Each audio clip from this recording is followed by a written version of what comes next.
My name is Angelique Robledo, and I am a survivor of attempted fetal abduction.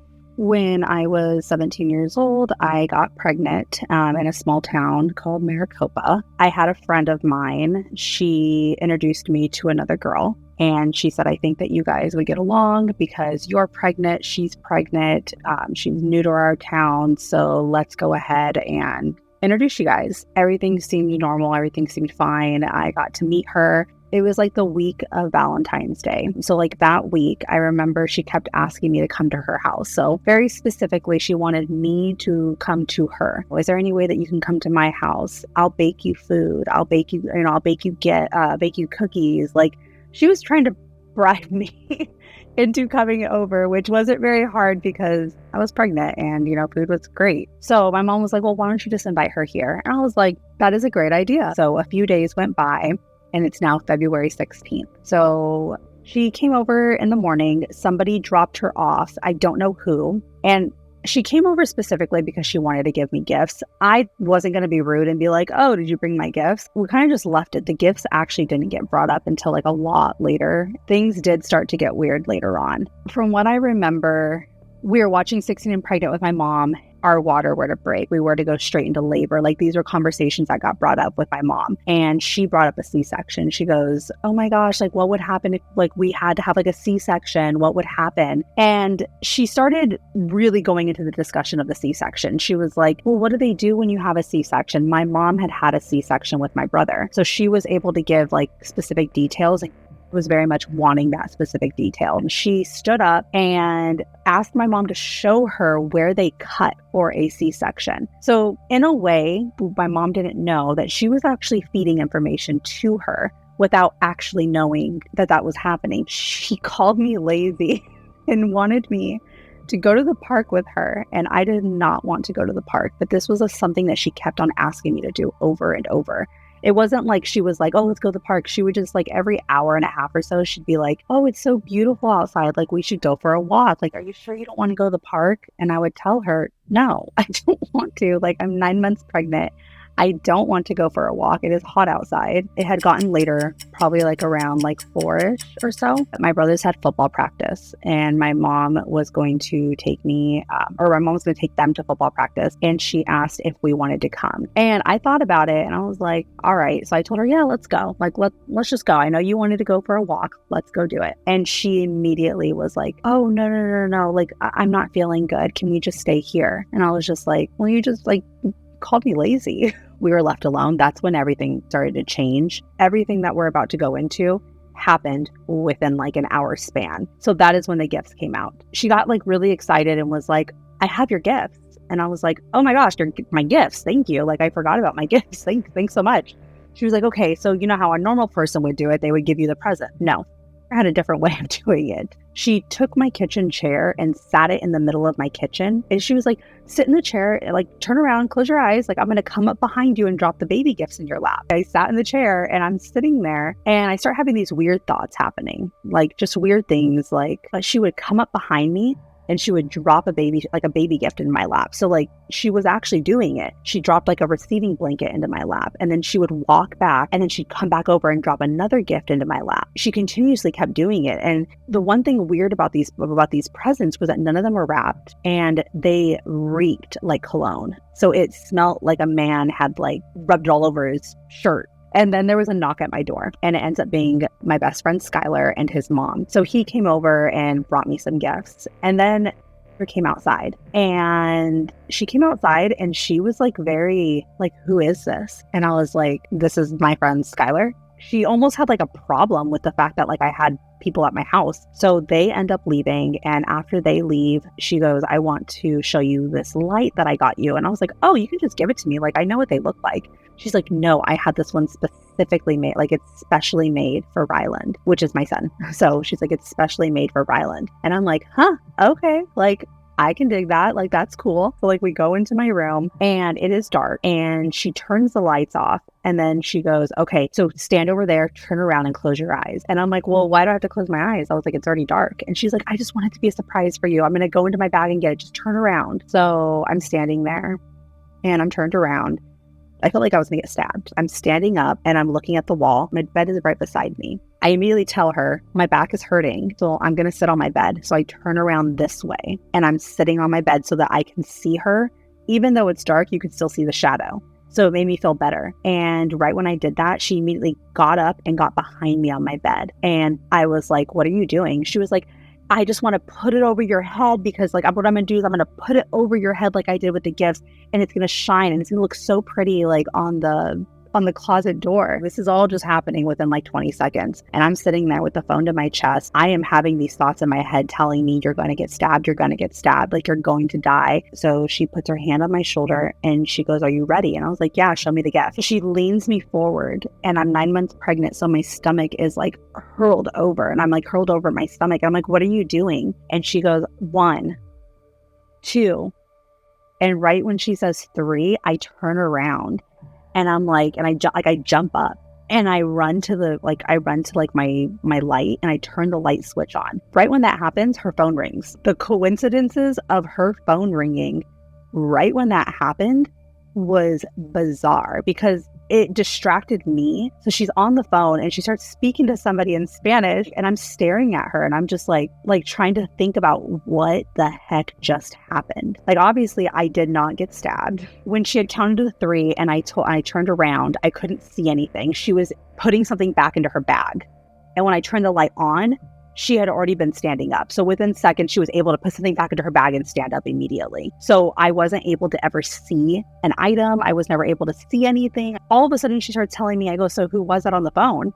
She goes, oh, it was Edwin, which is her husband. She went into the bathroom. She came out and she acted like her water had broke. So she had like water all over her pants. She was like, I think my water broke. Like, I don't know what's going on. Like, will you please come to the hospital with me? And I was like, okay, let me call my mom and let her know where I'm at. Like, I have to tell my mom like what's going on. So she started calling somebody and she was like, can you pick us up?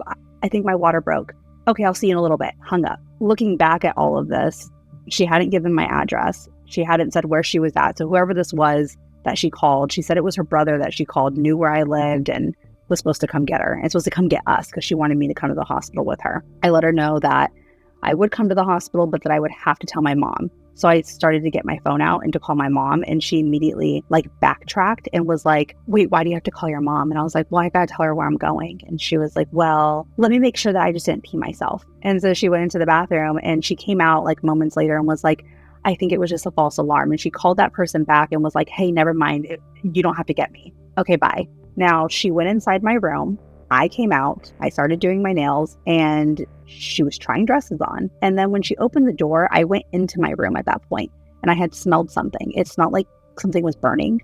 I looked around and the candle was out. And I was like, the candle was out and all of the wax was gone from the candle. And in my head, all I kept thinking was, she's starting my house on fire. She's starting my house on fire. I immediately go into panic mode. So I end up running out to the kitchen and I grab 2 big pots. I fill them up with water. I tell her to go help me put the fire out. I don't know what's going on at this point. I am just concerned on getting the fire out. I pick my phone up. I call instead of calling 911, which I know I should have called 911, I call the last person that called me. I just press send. And the send button called Skylar. So I'm like screaming, my house is on fire, call 911. Like I'm just screaming at him, like call 911. He came over immediately. He already called 911. I don't think I called 911. I think I just trusted the fact that he was going to call 911 for me.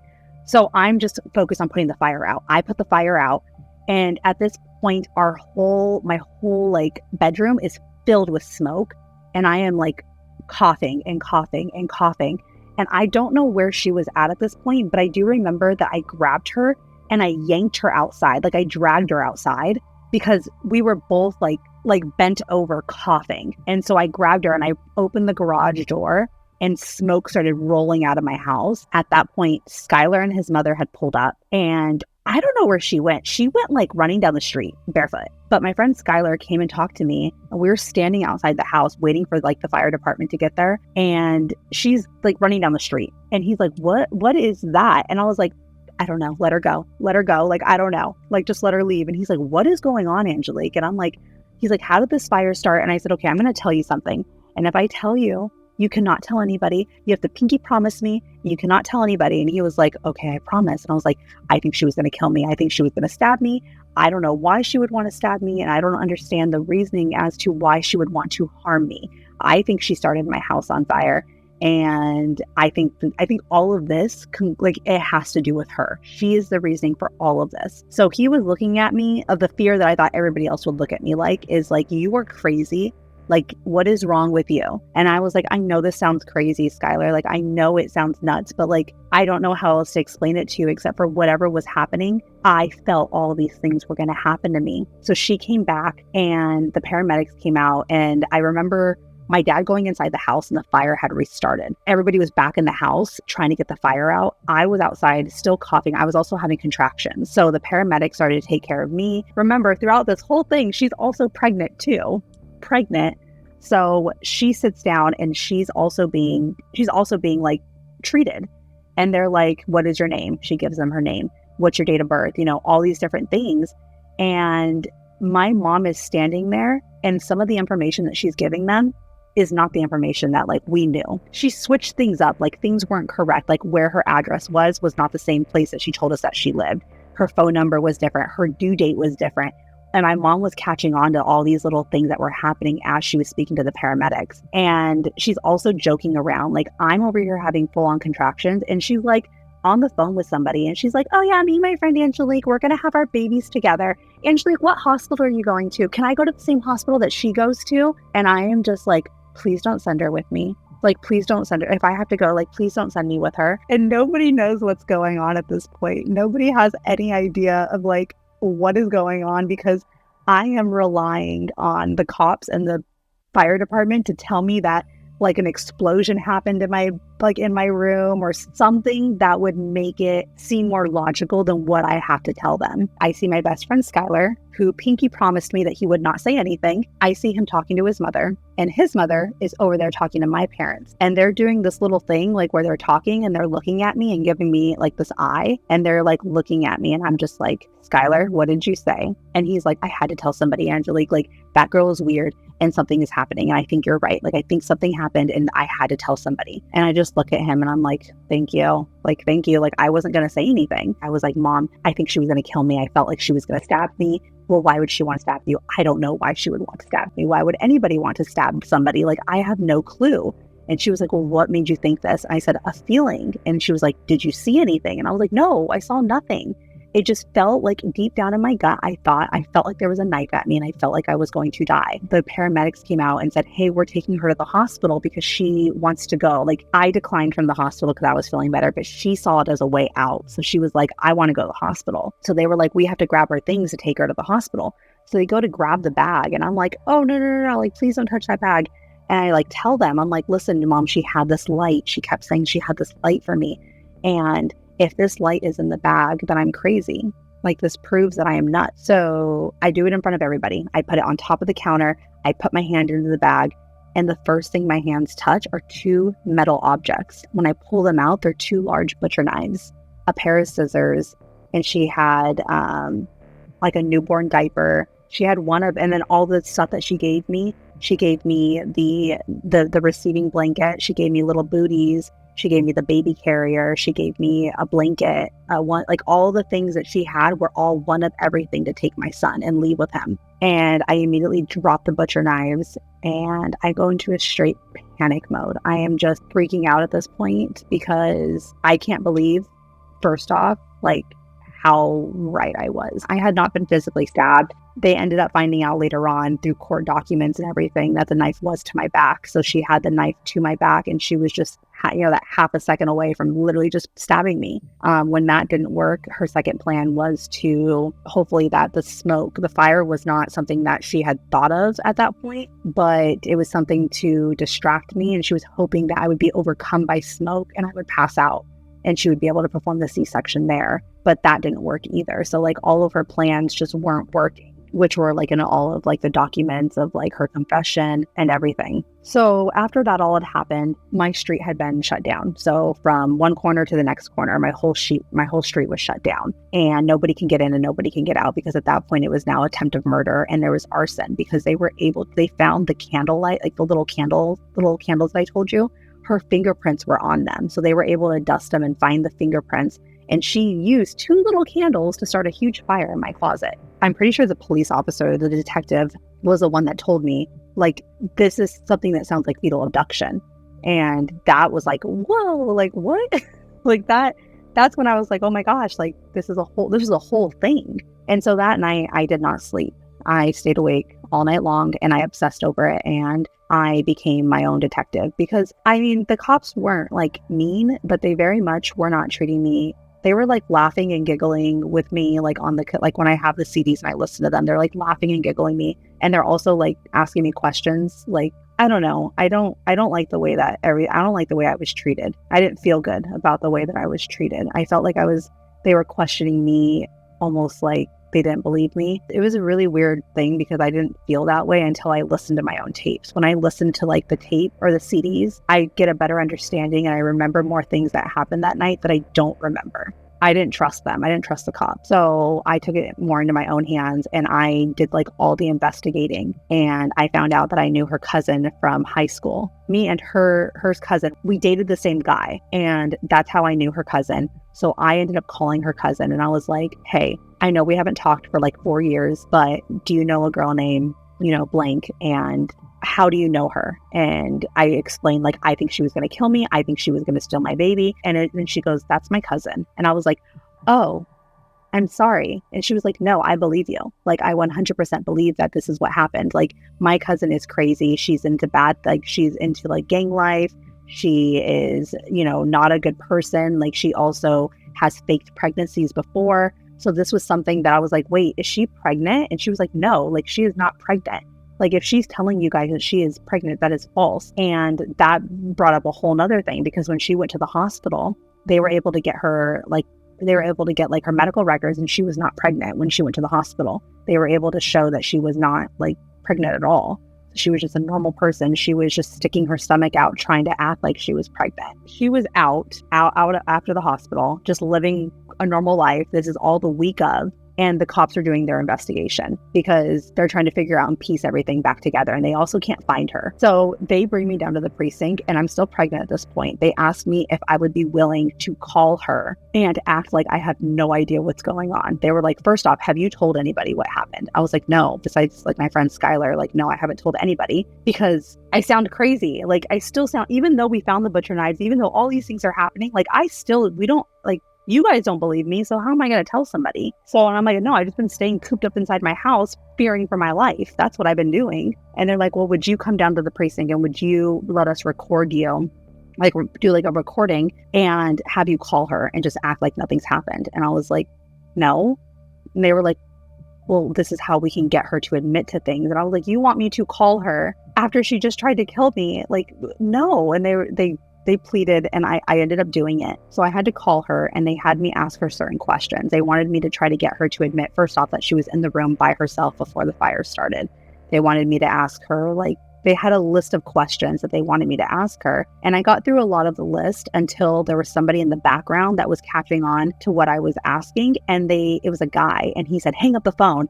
And he clicked the phone. But we were able to get her to admit, which they were able to use in court, that she was alone in the room before the fire started, which did put her down for arson. So she was able to get put down for arson immediately. I ended up going into labor. I was pre-eclamptic. I was in the hospital for about 7 days trying to give birth. And then my afterbirth was really, really rough on my body. Nobody knew I was at the hospital giving birth, because she's out and about and we have no idea what's going on.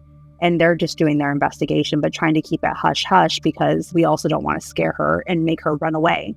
So if we just act like nothing's happening, maybe they can catch her. Ryland was born February 26th and March 6th or March 7th. I think it was like 12 a.m.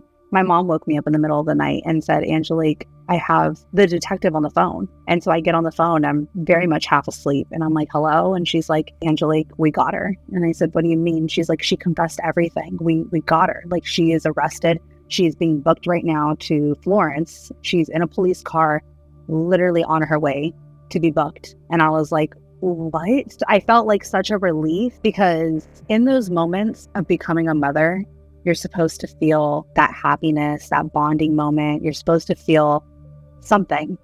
I didn't feel that. The only reasoning that they were even able to get her was because her sister, so she lived with her sister. Her sister was out of the country when all of this happened. Her sister made it back March 5th, and the cousin that I had spoke to and told her what was going on. When you were out of the country, I want to let you know what she was getting herself into at this point. And when the cousin told the sister didn't even blink or bat an eye before she called the cops and said, come get my sister now. She believed me. She hadn't even met me. She didn't even know me, but she believed me. So she had the cops come there, and she said, she's at my house. Her sister, the person who is her blood-related relative, is the one that made it happen.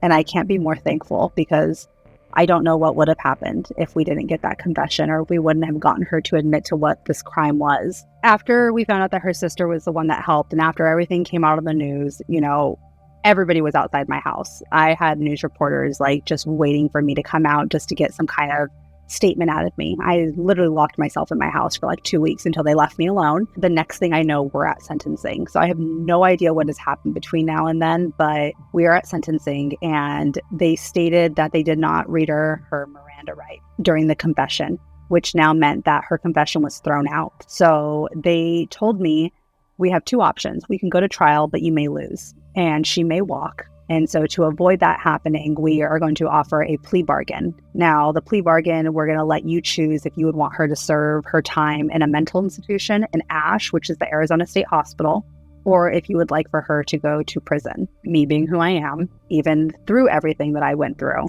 I knew that she was sick. She was schizophrenic, manic depressant, bipolar. And at this time, it was called multi-personality syndrome. It is now called DID. But at that moment, that's what she was diagnosed with. And I felt bad for her, because it just sucked that she was sick. And it sucked that, she had all these mental illnesses. And I obviously still felt a lot of rage, and I wanted her to pay for what she did. But I knew that at some point in her life, she was going to get out. I decided that she's going to be out in this world one day, and I don't want her to come out and do this again to somebody. So I put her in ASH, which is the Arizona State Hospital, for 7.5 years. That trauma has affected my life. It affected my life a lot between my son first being born, and he's now 12 years old. So I would say before 2020, I had felt like I was living my life in a fog. I don't recall a lot of things that have happened, and I feel like I suppressed my trauma, and I basically made it seem like it wasn't there, and I made it also seem like it wasn't a real thing. I started to go to therapy in 2020, and it's like a whole new world was opened up, that I wasn't okay. And I finally started to feel and cry and understand that what had happened to me was a big deal, and that just because I wasn't physically stabbed, just because I wasn't burned, just because she didn't succeed in her plot, didn't mean that I hadn't gone through something so traumatic that scarred me for the rest of my life. There's one lady, she is a survivor, and then there's me. And you don't hear of other people talking about this, because they pass away, their babies pass away, and they just become a memory. And so I take this on as a role, as not only to share my story to warn others, but to also be the voice for the ones that can't share their story because they didn't survive. And that is how tragic this crime is.